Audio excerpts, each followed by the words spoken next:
I never had the luxury of thinking that income and business was an entitlement. I've always had to solve problems. The first year that we were in business, we were doing okay, but we got a contract 1 month before we ran out of money. Today's guest, Daikeler, saw the fitness industry through a different lens. Over 2 decades ago, he co-founded Beachbody. He wanted to solve a problem, bridging the gap between fitness and nutrition so people could see results that actually last. I'm one of the lucky ones that I don't have quit in my vocabulary.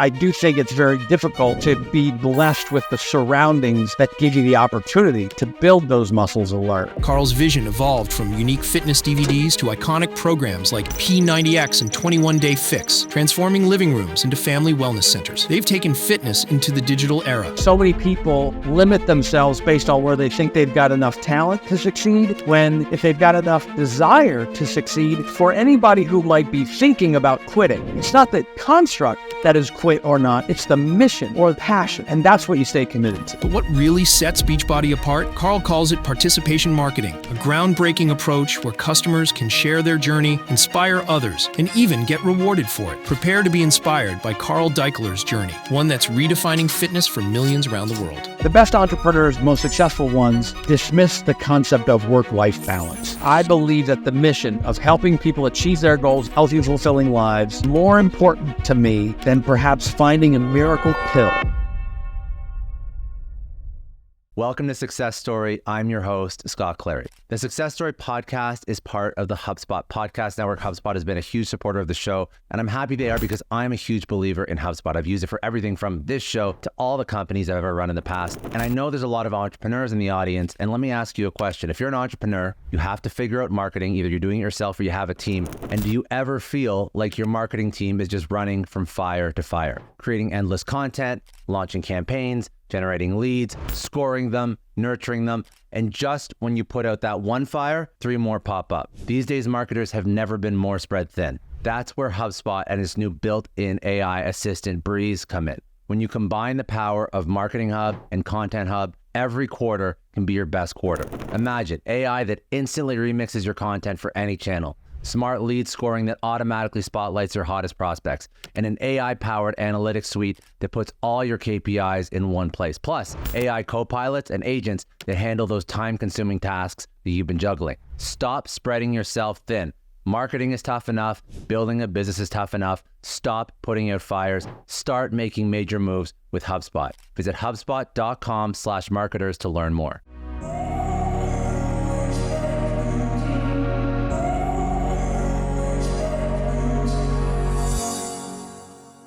Carl, I'm very excited to do this today. It's going to be a lot of fun. You've mentioned many times that sort of your formative years, your early life experience really shaped who you are as an entrepreneur. And I think that's a great place to start. So just to take people back, what were those sort of inflection points or the early life experiences that pushed you on the path you're on today? I would say that the most interesting stuff was when I was a kid. My family worked in theater. We owned a playhouse outside of Philadelphia called the Bucks County Playhouse, summer stock type of theater, musicals and things like that. And, I think it was like a 400 seat theater. And I got the ability to work really at a young age, running and managing the sound design or lighting or the concession stand or the parking lot, much younger than you would normally expect somebody to have that kind of responsibility. And I had to step up and I had to figure it out on my own and find ways to overcome problems. So I never had the luxury of thinking that income and business was an entitlement. I've always had to solve problems, and I've always had the reality, the coexistence of there are going to be problems, and there's going to be problems that don't even present themselves with solutions. And that has only served me, particularly when, like recently we've been dealing with just a very difficult environment in the in-home fitness and nutrition business. And that has challenged my stamina in every way. But if I hadn't built that up at a young age and I hadn't been through fire, I don't know that I would have been able to make it through it. But but I literally am lucky. I'm one of the lucky ones that I don't have quit in my vocabulary. And I think that's the primary distinction of entrepreneurs who don't make it and those that just make sure that they can survive long enough to come up with another idea and keep going. I love that. And it's so funny because, I've interviewed so many people, and sort of the one takeaway is in entrepreneurship, when you're building your own thing at every level, there's going to be things that happen to you almost daily that the average person who's never tried to build something, it would absolutely destroy them. It would turn them away from entrepreneurship forever. It would make them like run in the absolute opposite direction. But it's just so interesting that you leaned into that from such a young age, and it's just really benefit, because I think that's one of the personality traits that, I don't know, do you feel like that can be taught, or is that just something that is just like nature versus nurture? It's just something that you always had growing up because of your parents, because of your upbringing? No, that's, certainly your parents, and this is what's tough these days. Like, we are taught to seek comfort and certainty, and parents and systems and institutions are designed to protect, and which is very healthy in many respects, but also kids are not being challenged the way that might lend them to be better entrepreneurs. So while I do think it's something that can be learned, I do think it's very difficult to be blessed with the surroundings that give you the opportunity to build those muscles and learn. So that's where I got lucky. And then, to the extent that I had the disposition to push through and have that grit, then, I would equate it to Michael Jordan, right? Everybody knows the story that the guy got cut the first time he went out for the basketball team in high school. And at least I believe that's the story. And, that's outrageous. Like, such amazing talent. But then you read the stories of Michael Jordan and Kobe Bryant or LeBron James. And these guys are the first ones in the gym and the last ones to leave. And you add that to talent, and that's when it's unstoppable. And the problem is so many people limit themselves based on where they think they've got enough talent to succeed, when if they've got enough desire to succeed, you can figure out how to solve for the talent problem.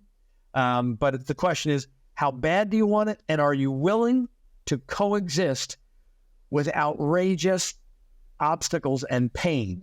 And then you can overcome anything.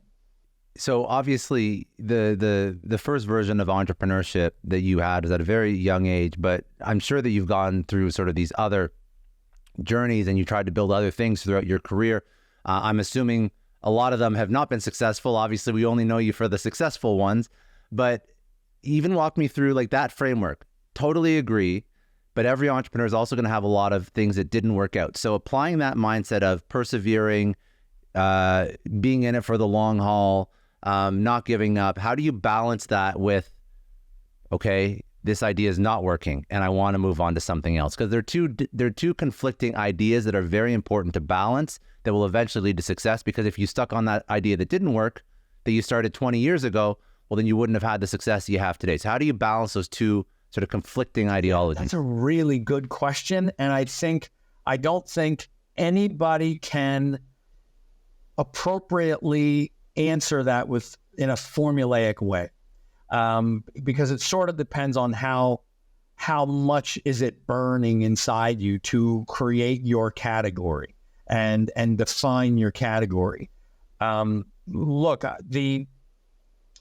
I guess a good example is the first fitness video I ever did was called 8-Minute Abs. That was for a different company that I ran with an entrepreneur named Lance Funston.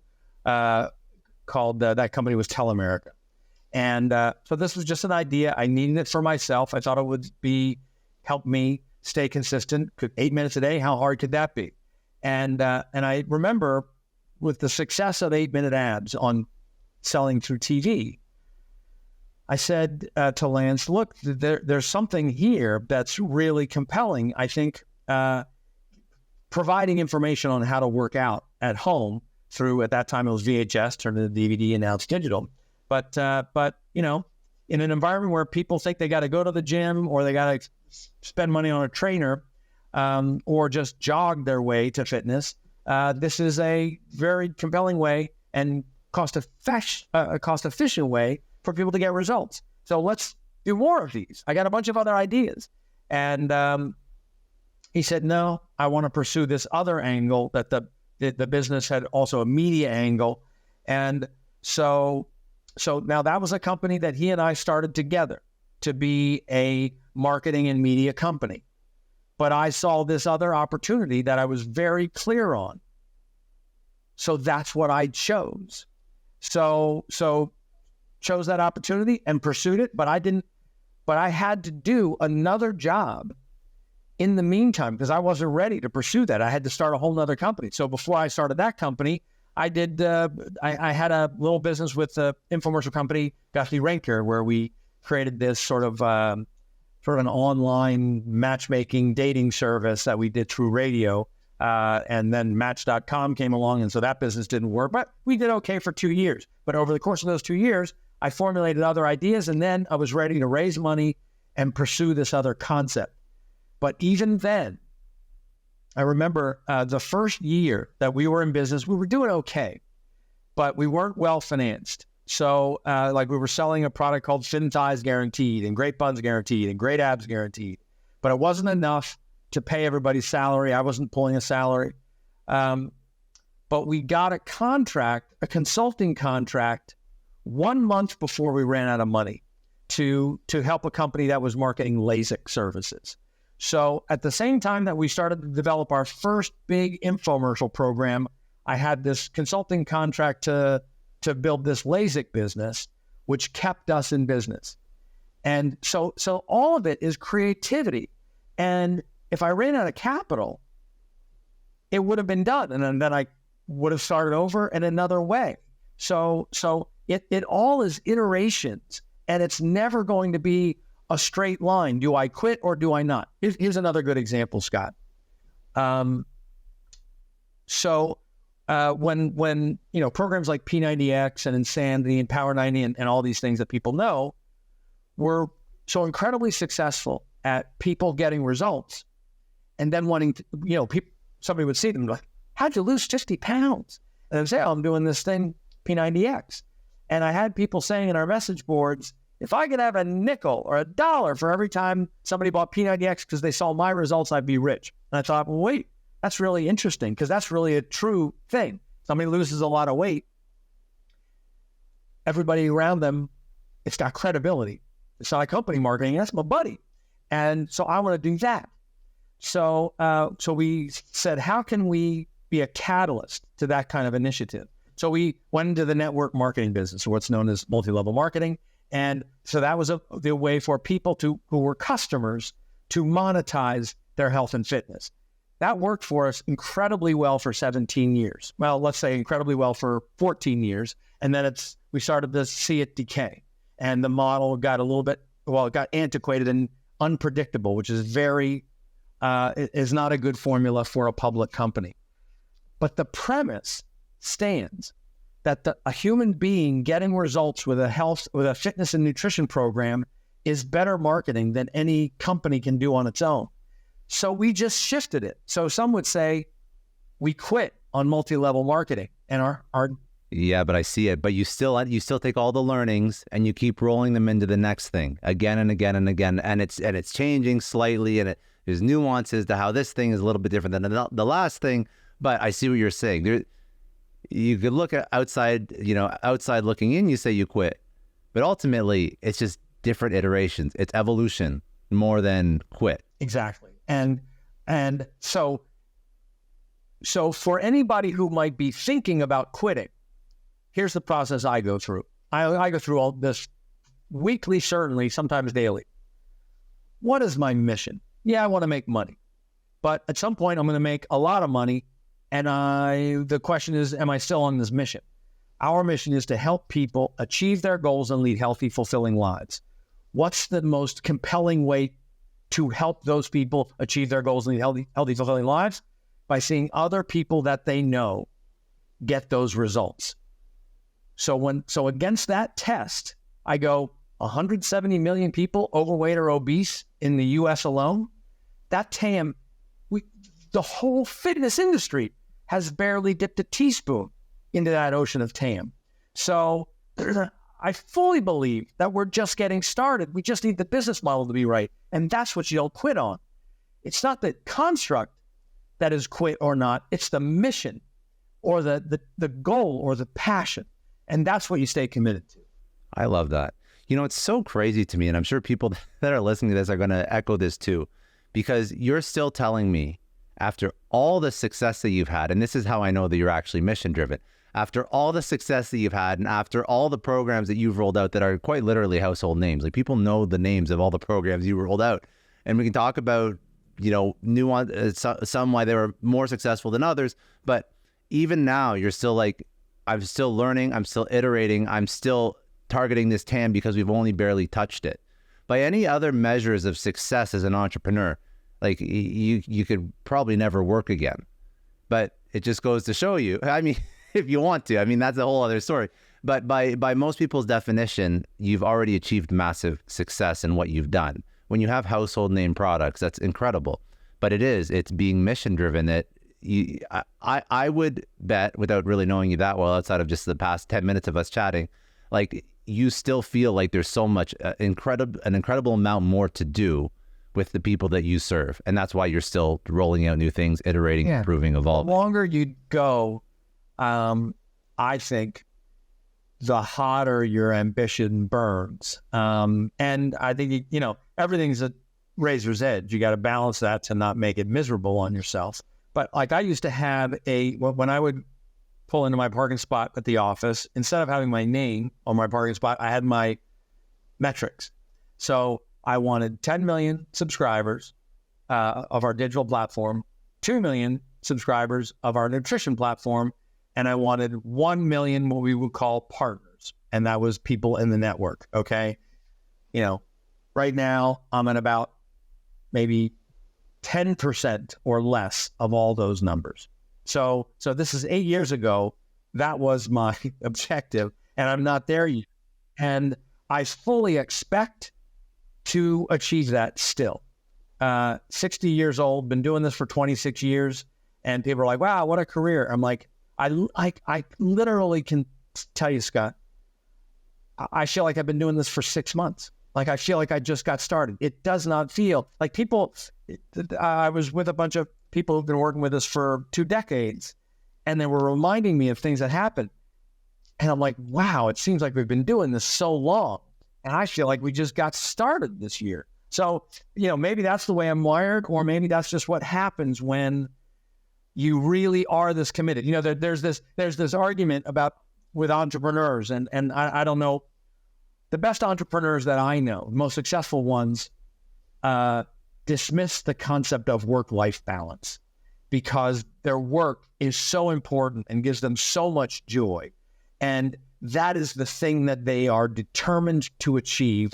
And so work-life balance, while you want to meet your obligations to family and friends and so on, work-life balance as a goal is far less important than achieving the mission that I set out for. And I'm lucky to be wired that way. I just want to take a second and thank the HubSpot Podcast Network for supporting Success Story. Now, if you enjoy Success Story, you're going to love other podcasts in their network like Business Made Simple, hosted by Donald Miller. If you've ever wondered why some businesses take off while many struggle, Donald Miller takes the mystery out of growing your business with actionable strategies that you can implement today. Whether you're trying to build a stronger team, craft a clearer message, or boost your bottom line, Business Made Simple delivers the frameworks that you need to succeed. Listen to Business Made Simple wherever you get your podcast. I think it's beautiful. I think that just means that you're aligned with your purpose. I truly believe that's what it means. Like when you, after 20 plus some years at 60 years old, and you're like, I just feel like this fresh energy and I feel like I've just started this new thing. My God, that is like absolute alignment with what you should be doing in your life. I don't think many people have the privilege of feeling that feeling, but I wish more would. And maybe like they can get some inspiration as to this is how it should feel when you're actually doing the thing that you're meant to be, you know, you're meant to do. just to back up a little bit, I think it's very interesting just to understand, because you spent, again, 20 plus years in health and wellness and nutrition and fitness. Out of anything that you could have taken on or anything that you could have started, what was your reason? Like, what was your inflection point that pushed you into health and wellness and fitness? Because there's obviously something there that you wanted to solve for in your own life with the 8-minute abs as sort of like your first product that you worked on. Yeah. I think this is where any entrepreneur will get a little edge when they're solving a problem that they have. And that's the way I thought about it. When we were creating Power 90 originally back in 2000, I can remember others in the infomercial industry were like, wait a minute, you're going to show people doing squats and push-ups and curls and working hard and sweating? That's not what we do in infomercials. You need to show how easy it is and everybody's smiling and that there's no sweat. And I thought, well, that's exactly why I'm not buying these products, because I know that's not going to work. So what I want is show me the one that's going to work. So I thought, if that's the way I'm wired, there's got to be 1 million of me in a country this large. And if there's 1 million of me and I'm going to sell this thing for around $100, well, that's $100 million business. And so let me start there. And that's really been the premise for 26 years. Like, obviously, not all the products that we've created are designed for me, but there's a component of me understanding, and this is really a competitive advantage that we've got. We've been doing this so long that we really understand the obstacles and problems that people have, which means we're not selling a product anymore. We are solving problems. So, I'm surrounded by our posters. Shakeology is a good example. I really don't like vegetables. Now, as I've matured, I've found a way to sort of hide them in food stuff. But I don't like them. So I said to the team, is there, like, if I can do a shot of tequila, certainly you can give me something that's a shot of healthy that is going to be disgusting, and I'll be able to drink it back. And that's when I learned about the potency of superfoods and greens blends and certain fibers that are more effective and clean protein versus protein that you're not sure about. And like, hey, you put that all together and you can actually make it taste good. And I was like, well, I'd pay $10 for that every day. Like, if I'm going to go to a fast food place and pay $5, $6, $7, certainly I'd pay $10 for something that was a serving of that much healthy stuff. Well, we did it for less than half that price, which at the time, compared to protein shakes, looked really expensive. But when you think about what it's doing, like, it's a trip to the friggin' salad bar for a guy who hates the salad bar, and I'm not getting the Jell-O with marshmallows in it. I need to get the vegetables. So now I get in a chocolate shake each day. That was solving my problem. And I remember as we were marketing it, this is the importance of knowing that this is going to be good for me. If we have one customer, then it's going to be worth it. Because everybody around me was like, no way can you sell a product like this for $4 or $5 a serving. Like, they'll compare it to protein shakes. And I said, I need this. I am not regular. I am not feeling energetic. I'm relying on caffeine too much for my energy. So I need this. And if we can make it taste even decent, I'm going to drink this every day. And sure enough, that thing took off 15 years ago. We've sold over 1 billion servings of Shakeology. Some people still don't get it. They're like, oh, that overpriced shake that you've got.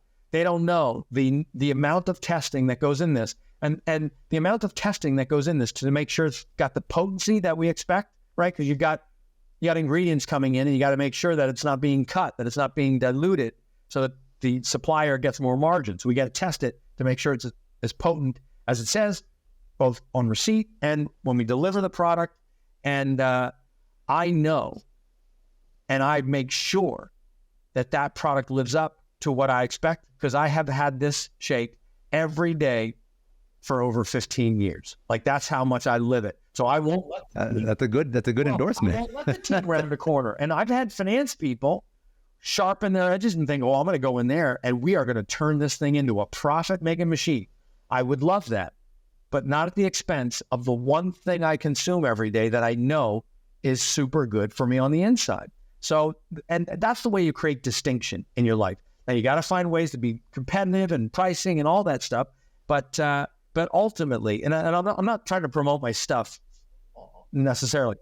No, I get it though. I get what you're saying. Yeah, I understand what you're saying. You build it for yourself. That's the thing. You build it for yourself. Whether somebody's making music, I saw a producer, Rick Rubin. He was asked on this podcast, do you think about what the audience wants when you're making music?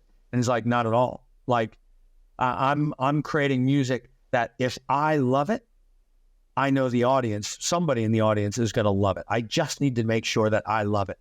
And, we just wrapped on the production of a program called Belle Vitale, which is a women's hormone health program. And we were producing these workouts that are like a Pilates machine for like a hundredth of the expense. And this production is so gorgeous. Like, I'm watching the art form of this production come together. And I'm like, I don't know if this is going to sell 10 million copies, 1 million copies, or 10,000 copies, but it is a friggin' work of art. And that's how I know it's going to be successful. But I'm sure that kind of like Rick Rubin, who's just done this for so long that he just understands when something's going to be a hit. I'm sure that after you've done so the programs that you've done over your career, so you've done P90X, Insanity, you've done Beachbody, now Body, but I'm sure there's other ones that I'm not aware of. These are the ones that I knew about because I did some of these too when I was trying to lose weight. So I know these programs. 134 of them. We've got 134 different programs, from Brazil butt lift, hip hop abs, Slim and Six, Turbo Jam, 21-day fix, 80-day obsession, all of the insanities, Insanity Max 30, T25. I could, Morning Meltdown 100, like wildly different themes, but all designed around an objective for helping. Like we did one this summer. Here's a really interesting example. You would think that after 26 years, we've covered all the ground. Well, we did one, if you've ever heard of primal movement training, okay, which is sort of you're like moving around like an animal, like an ape, and you're on the ground and you're learning this stuff. And it really lubricates all your joints. And we have this trainer, Elise Joan, and I said, she's a yoga instructor. And I said, I want to combine. I can't stand yoga, but I need it. And I said, can you give me something that's like power yoga, but don't make me stand still so long? So, and I'm going to be traveling a lot this summer. So I need a program that has no equipment. And I want it to be done in 20 minutes so that I know I'm going to get the job done. She created a 6-week program called the Body Lava, BODI Lava. 20 minutes a day, power yoga and primal moves, and it's outrageously good. It's like a fountain of youth. It took us 26 years to come up with that idea. But the reason that we came up with that idea is because we had 133 programs that weren't that. And then we're like, well, wait, there's still a little gap in the catalog. And that's the fun part of the job. That's why the job's not done. And there's still, the list of things we have in development is a mile deep. Is there when you look for gaps in health and wellness, how do you know if something's going to be a hit? Because again, you've done like hundreds of programs at this point. You again, like Rick Rubin, I feel like you have this intuitive sense when something's missing. So maybe just comment on how people like to work out, what type of things work for them, because that's something that goes into the formula. Most obvious answer, or I think distinct answer for us, is we test it. So, and that's very different. That first off, you've got a distinct timeline. So Body Lava is 6 weeks. Belle Vitale coming out this December, that's 12 weeks. Before it even goes in production, we test it on a test group of between 25 to 100 people and make sure that they're following what we would expect to be the appropriate program, including the fitness and the nutrition, and if there's appropriate supplements for that program. And we have had examples where we tested a concept that was really unique on paper, but didn't get the results, and we kill it. So something doesn't go into production unless we know it's going to get results. And if there's anything that I'm proud of about the Body Company, we are the results company. That I'm not a company that's just about checking the box. Like, I checked the box. I did my workout. I want people to know that if they show up for 21 days, 30 days, 60 days, 90 days, whatever the length of that program is, the results or the outcome and the feeling that they expected is what will be achieved because we tested it first. And that's how we know. Again, like 26 years, amazing. How has your personal philosophy on health and wellness sort of evolved over those 26 That's a really good question, because it really has changed a lot. I used to be, I told the story that I don't like vegetables. And I also I'm not an exerciser.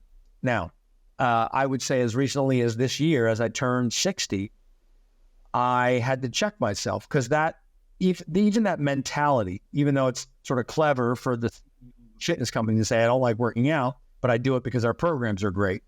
But I also know that's not serving me. So I no longer have the option of saying, I don't work out.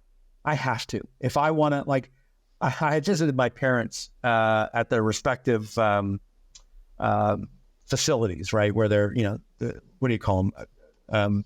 like assisted care or old age or assisted care. So, and everybody's got the walker with the tennis balls or a cane, or they're driving around on one of these little scooters, and some of them are in their early 70s. So I'm 60, and I made the decision. I can no longer allow myself to have this intellectual acceptance that I'm not a fitness person, because I don't want to be that. I don't want to ever drive a scooter through Disney World with my grandchildren. I don't want to have a cane unless something goes on, then it's fine. But if I can avoid the cane or the walker or the scooter, I'm gonna do it. Which means, so the question, how have I evolved? I've realized that where it used to be aesthetics and vanity and strength, now it's about the imperative that I maintain my mobility and agility as I age. And now I've got a view on from 60 to 90, I'm saying mobile and active and consistent for as long as possible until they pry the friggin' dumbbells out of my hands. So now I'm a fitness person. I love it. And it's actually interesting, because this actually mirrors, and I'll let you tell this story, but this kind of mirrors, if I'm not incorrect, your move away from Beachbody into Body. And I want to understand, you've created a lot of programs. It sounds like as you've changed your own perspective on what health and wellness, maybe even like not caring so much about aesthetic and more caring about longevity. Talk to me about sort of that mental shift, how it impacted your programs, maybe just some, like, at least we can start, like, high level problems that we see in the health and wellness community that ultimately maybe don't serve people the way that they should. These programs, these ideas, these fitness gurus, these diets, all these things that, I also come from a sports background, a health and wellness. I think there's a lot of toxicity in health and wellness. So, that's a big question. I'll try not to go on too big of a speed. It's a big one. I'm sorry, but it's interesting. I know you have opinions. So I loved the name Beachbody. It was super fun, gratifying, but it was also very limiting because there were partnerships and applications that we were not welcome to participate in. So since renaming the business to just BODI, which originally stood for Beachbody On Demand Interactive, but now to be this clever spelling of body, BODI, and to drop the sort of gratuitous Beachbody name. Now we did a partnership with the American Diabetes Association because we're not purely associated with how do I look or feel in a swimsuit, but how is my body? How is that working? And frankly, right now with the advent of weight loss pharmaceuticals, you got all these people doing GLP-1s, and if they don't take control of their lifestyle choices, including getting enough protein, lifting and exercising, and they just do the GLP-1 to lose weight, they're going to be in real trouble, like real muscular, skeletal, I don't know how they go. They're going to have structural problems, and their metabolism will crater, and it's going to boomerang on them, and they're going to have hell to pay. So So I wanted body to better represent really what we're about, and that is the outrageous health and lifestyle and feeling benefits from doing one single workout. So while we have these programs that are 21 days to 100 workouts, we created this category called health esteem, which is really about acknowledging the fact that when you show up for a workout, just one, you've got something to show for it. And this was a big learning. This is really a huge epiphany for me, was that I didn't have to go into the gym and be on the edge of puking in order to feel like I had a good workout. Because my entire life, and you're an athlete, you know, that feeling of I gave it all in the gym and I just absolutely destroyed myself, which can get you great results, but it can also make it really intimidating to get back to the gym if you don't have that alpha energy. So we stepped back and said, wait a minute, 170 million people overweight or obese, maybe they're not looking to blow their brains out in the gym. Maybe they're looking to just feel good by showing up. So we created the category of health esteem, which is a play on self-esteem, that your self-esteem is improving when you're paying attention to your health. And just showing up for yourself is as much a win as the before and after photo. It doesn't need to just be about the before and after photo. The scale, the before and after photo are great metrics and certainly something to be proud of. But as a guy who look, Scott, I got outrageous results when I did P90X, 15 years ago. But there's no way I was going to keep those. There's no way I was going to keep those kind of results for, into my 60s. So now I'm proud of myself that I show up and I'm consistent about it. That is my before and after. And that's what this shift to body really represents, is maturing. I love it. And what I was sort of alluding to, and it's something that I've heard you speak about, was like the imperfection economy. And that's really what I just want to hear your take on that, because that's what I was actually alluding to. I didn't realize that Beachbody was getting sort of blocked from all these great wellness initiatives, like you mentioned, like the American Diabetes Association and whatnot. But that's sort of like a very specific example of that's a very specific example of the imperfection economy. I don't even think, I'm going to say that I don't think Beachbody at all is as even remotely as bad as some of the stuff that I see online in the imperfection economy, or quote unquote health and wellness economy.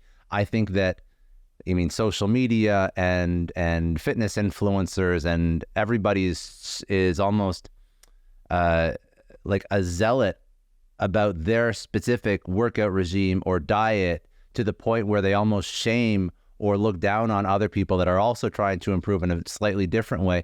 I think there's a lot of issue with, like you coined the phrase imperfection economy. I just called it toxic fitness gurus online. But talk to me about this whole economy that's sort of bubbled up that you're fighting against with body, but is obviously something that a lot of people are getting exposed to when they try and lose weight. Well, Scott, we were participants with infomercials. And, at first, I'm very proud of the results that people were getting. But then when it turned into, and I started to watch this within our own customer community, where people would be so hard on themselves if they had a cookie, or they didn't finish a program. Like, what I never wanted was the nature of the business to contribute to someone's self-loathing or their own self-esteem. And I think that, so coining the phrase imperfection economy, which we were guilty of participating in, and that is, hey, you're not good enough yet. And I don't know that we ever said that literally, but the implication that you need to do this program for, and then keep going and go to the next level and the next level.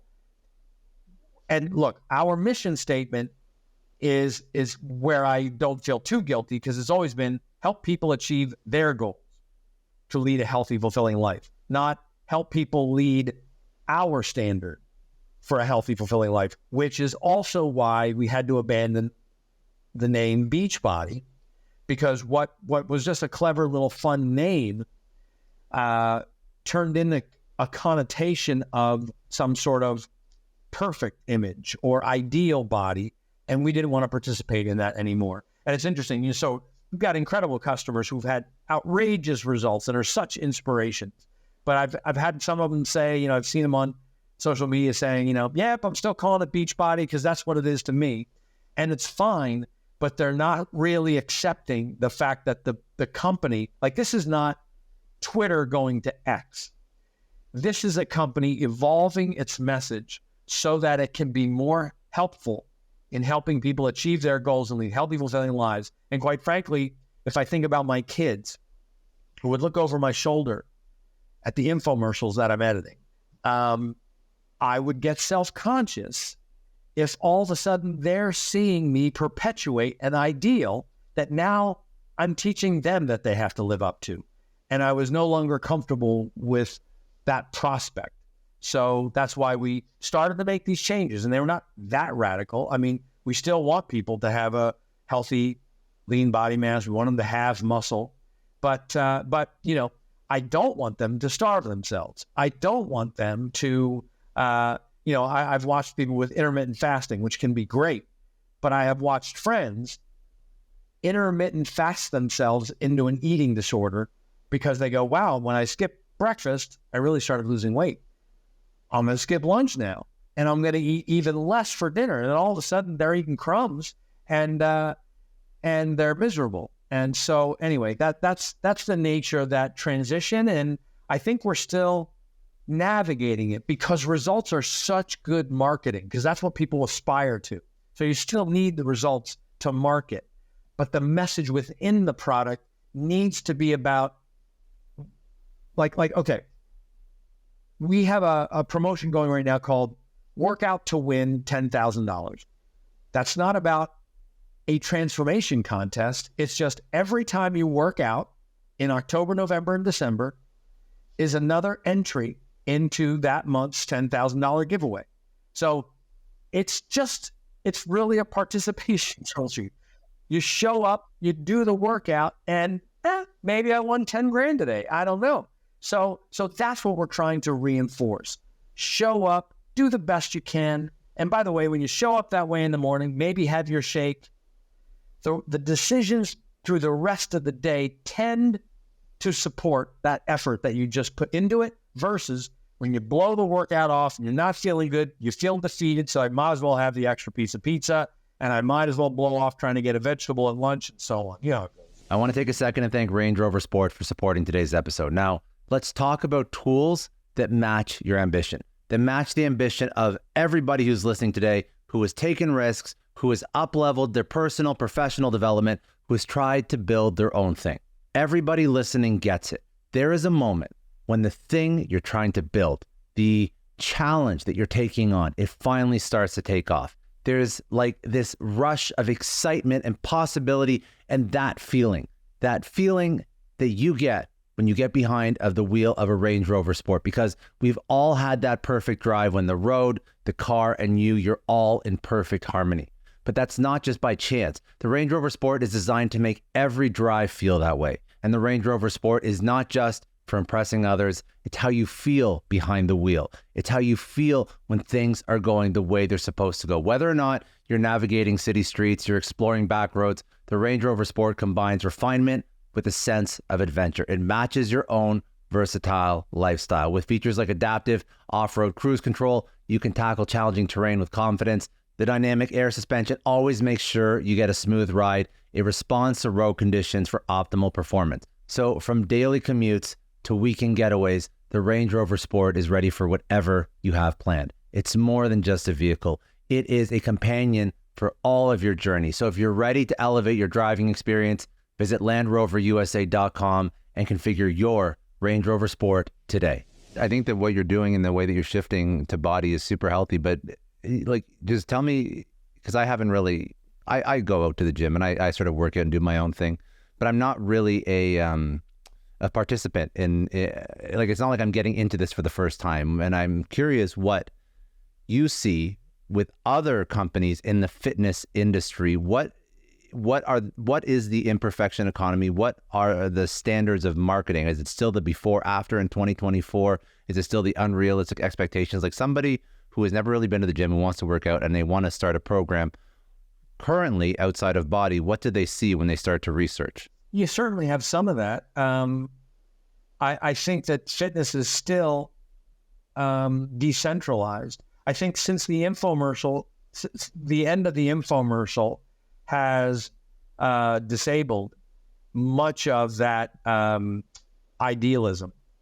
But I do think that quite honestly, the way GLP-1 drugs have been marketed are bringing us back there, that it's, I got to get thin at all costs. Like anybody who would prescribe this to somebody who's got to lose 10 pounds, and again, it depends on where somebody is. They might be pre-diabetic, whatever, so I don't want to speak outside my lane. But people going into these drugs as an alternative to lifestyle change, I think is irresponsible. That is the imperfection economy. Just take this injection and everything's going to be okay and it's going to be better, when it's not. And that is the imperfection economy. The imperfection economy is the plastic surgeon who lets somebody come in their office over and over again, get one nose job after another, get one chin implant, cheek implants, all these injections, and people are constantly now staring at their imperfections, and they will never be good enough. And that's the sickness, Scott. That's that when it's about trying to feed my ego so that I finally feel good enough, that's the sickness that needs to be healed before you try to lose the 20 pounds and get the nose job. What you want to do is find a way to love yourself enough to take care of yourself. Then you're going to have a healthy relationship with whatever you're doing. And that's what we're trying to perpetuate, I guess is what I'm saying. I love that. It's amazing. And I mean, now just sort of like shifting over to like you as the CEO, as the person sort of leading this charge, how do you make such not a huge shift, but a significant enough shift between different products and sort of bring that company into the fold and keep that company on board with the mission? Because keep in mind, you have this idea about the imperfection economy, and you have this idea about how this particular product is going to be marketed to customers, and all of a sudden you've done a relatively dramatic shift, something that's sort of like pushing in a new direction. How do you make sure the company stays on board? How do you keep things rolling in the right direction? What's the strategy to get everybody to buy into this? I'll let you know in a year. It's literally do it as you go. That right there, this goes back to the beginning. This is the character of the company and the mission that we want to pursue. So, years ago when ephedra was a craze, and this company Metabolites became like this $2 billion company really fast. And I remember talking to my partner, co-founder John Congdon, about, hey, should we take a look at this ephedra? We talked about it a little bit. We both decided that if we go this direction where like we sold supplements, but we call it supplement assisted exercise. It's not the supplement to get the results. It's the exercise to get the results, but the supplement's going to enhance. But if we were to go like, hey, take this pill and you'll get these results, you can never turn back. And that's not achieving the mission and the message that we set out to achieve. So that's the test. And I've got great people around me who are as passionate, sometimes more passionate about the mission than even I am. So if I come up with an idea and they're like, well, that's not aligned with our mission, then they'll pull me back. And that's why, frankly, that's why it's a powerful company, despite the ups and downs. And it's been a rocky road as a public company, but because we refuse to give up on that vision, I think it's a very powerful company and has the opportunity to be the leading brand in health and fitness lifestyle change and doing it the right way. So you just stay with it. And we've got trainers that, like we added this trainer, Lacey Green. She did a program with us called for beginners only. Like the first program that is literally not about the six pack, not about the booty and all that. It's just about an on-ramp for a beginner to feel like they're welcome with a trainer who specializes in making everybody feel welcome.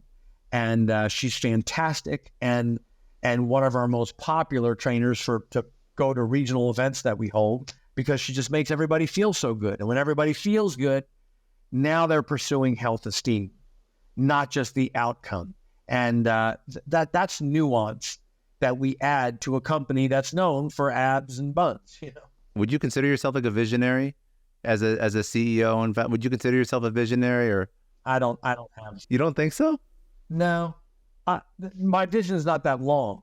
Because you mentioned before, this is where I was going with that, because you mentioned before that your leadership style is more missionary over mercenary. And I was trying to understand how someone else could really understand what missionary leadership is. And the best thing I could think about was like visionary, like you're sort of setting the vision, you're, galvanizing everybody around you. You're the evangelist for the company.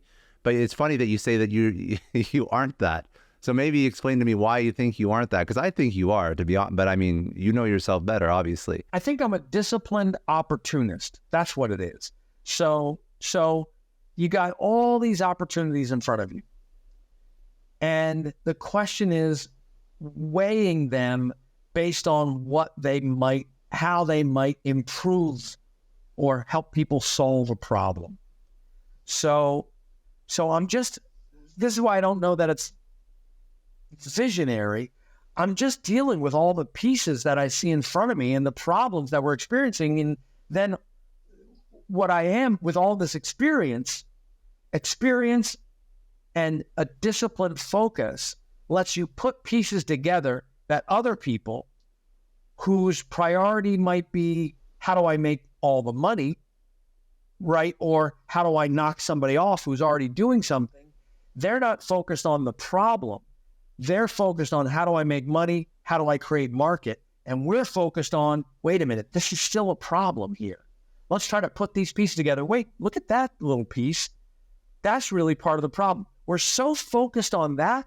That's where breakthroughs happen that create billions of dollars of opportunity. And that's what P90X was. Even Tony Horton didn't want to do P90X. But I said, look, there are some people who, if they don't see crazy, extreme aspiration, they will think it's not going to work for me, because they only think that you can get these kind of results in the gym. And I said, I want something extreme. As I go into my 40s, I've never had a six pack and I've never really felt like I was as strong as I could be. So that's what I want. And so we were just taking signals that we were getting and putting them together. So if that's vision, okay, then that's vision. But I didn't see the idea of connected fitness that Peloton executed incredibly well. I didn't see that coming or the need for that, but it was a great alternative to going to a gym to do a spin class, right? And so it was great vision. I think it appeals to probably a more narrow layer of people than perhaps the market expected, but great vision. Off of that point, then, so then what do you mean by missionary over mercenary style leadership? What does that mean then? I believe that the mission of helping people achieve their goals and lead healthy, fulfilling lives is more important to me. It is both a bigger opportunity and more important to me than perhaps finding a miracle pill that might give people the results and make us a lot of money, but will not solve the problem that we've set out to solve. And that is the importance of movement, the importance of nutrition. That doesn't mean I would reject these things. But like, we've had many offers to incorporate a semaglutide or a GLP-1 into our ecosystem. And I'm not saying I would never do it. I'm saying it might be a component of something that we would look at, but it would never replace the priority of helping people keep moving and eat better and reduce sugar. So like, that's always the priority. If we can help some people who are really struggling with a GLP-1, and we have no plans to currently, so I don't be spreading rumors, but I'm just saying as an example, Mercenary would be like, whoa, GLP-1 is going to be a $200 billion business. Where can I get it? How can we do it? How can we participate? That's not the problem I'm trying to solve. I'm trying to solve the lifestyle problem, and that's where we need to stay focused. That's Missionary. And I also think that, frankly, since everybody needs it, it is also opportunistic, but not to the point where I think where Missionary and Mercenary are at odds is where the mercenary, the desire for profit and revenue undermines the mission or rounds a corner on the mission. That's the difference, I think. One thing that you've spoken about before that I think is interesting, and I want to understand where this sort of thought came from. If when you say be aware and to be cautious of falling into like the social media trap, are you speaking about when you're building a business? Are you speaking about more about the actual end user of programs, looking at their progress? Why is in your world, why is social media there's a lot of reasons why social media is a red flag for for people, but why is social media sort of a red flag or something to be cautious of for you? Nothing will make you more miserable than comparing yourselves to somebody else's fiction on their social media feed.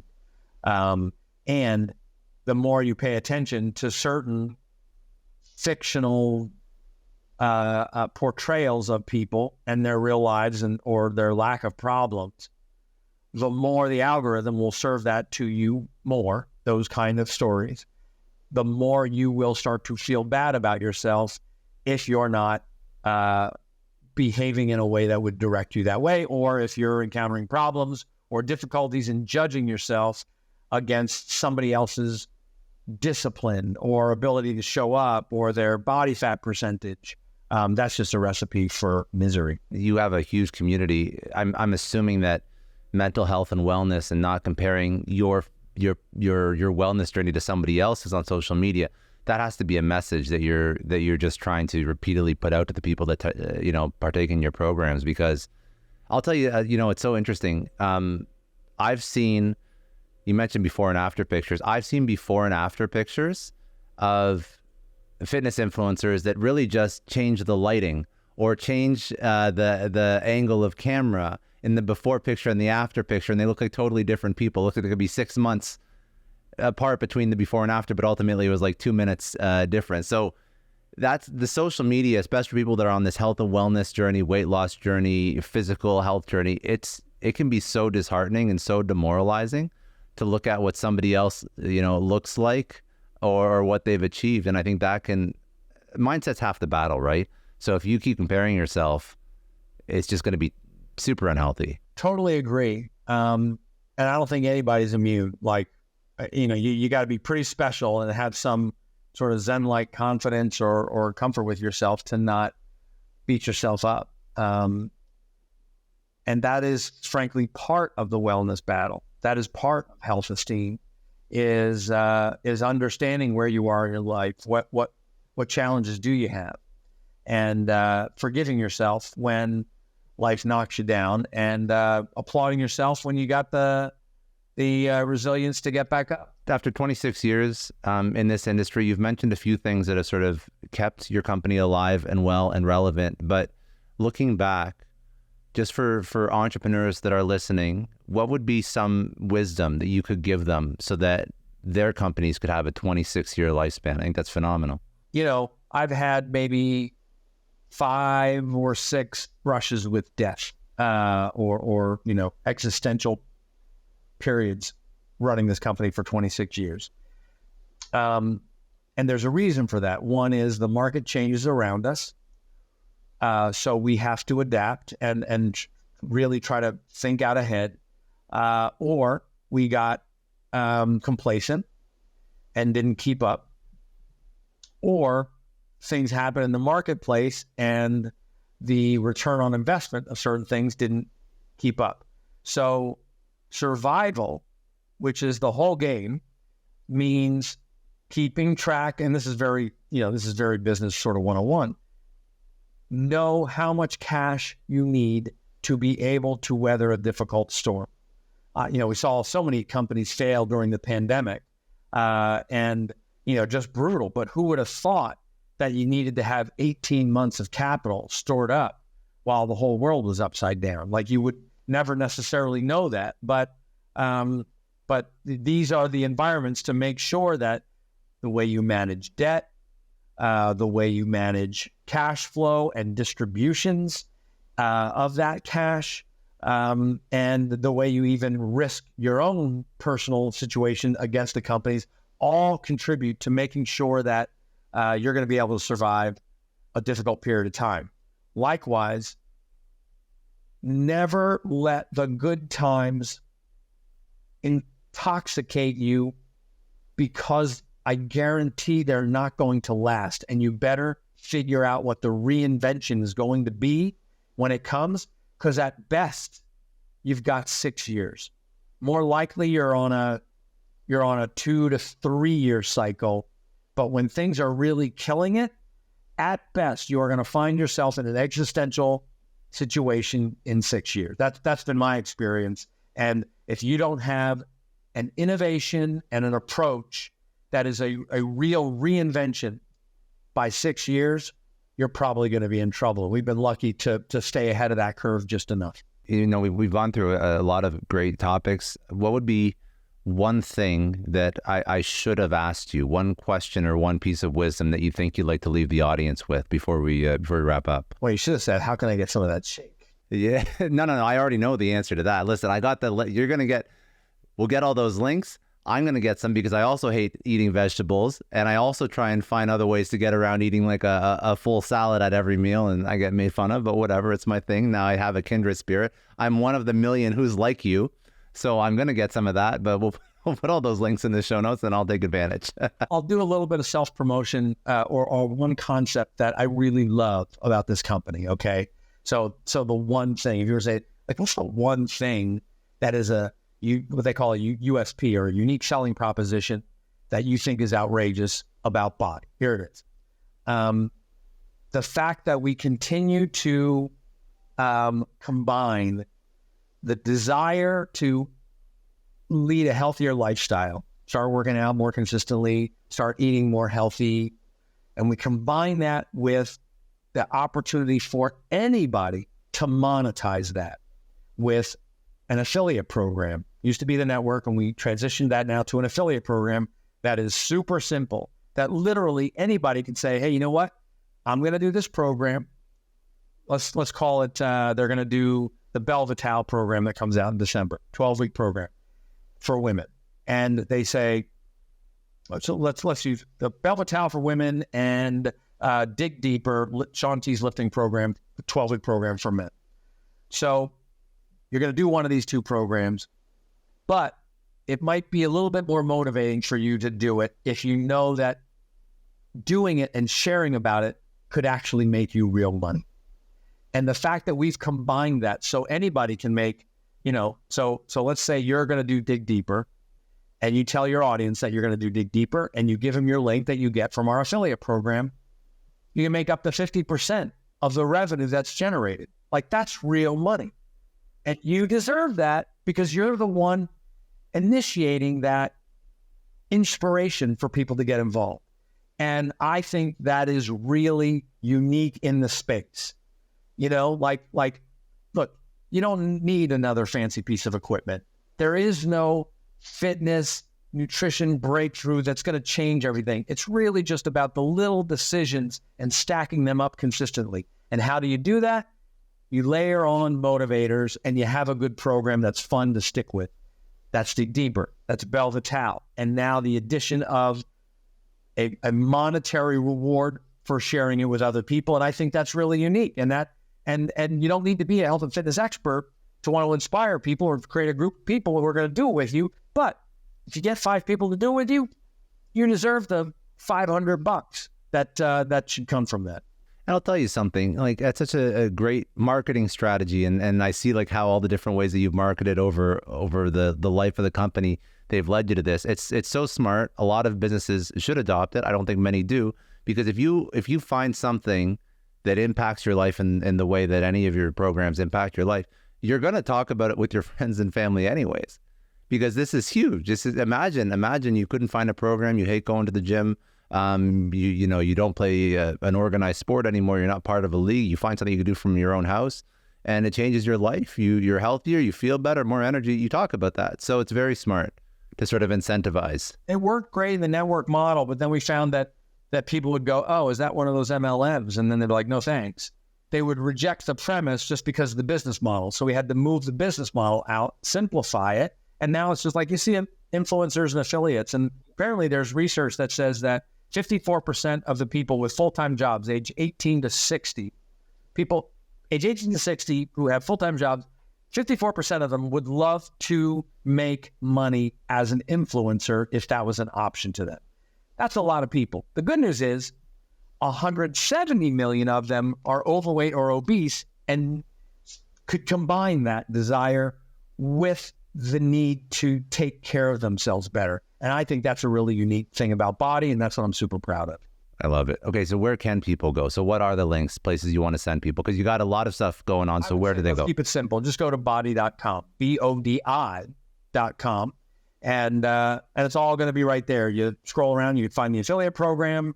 You can buy individual programs. You don't have to subscribe to the platform. Like you can just buy, if you want to dig deeper, you can buy that. If you wanted Belvital in December, you could buy that.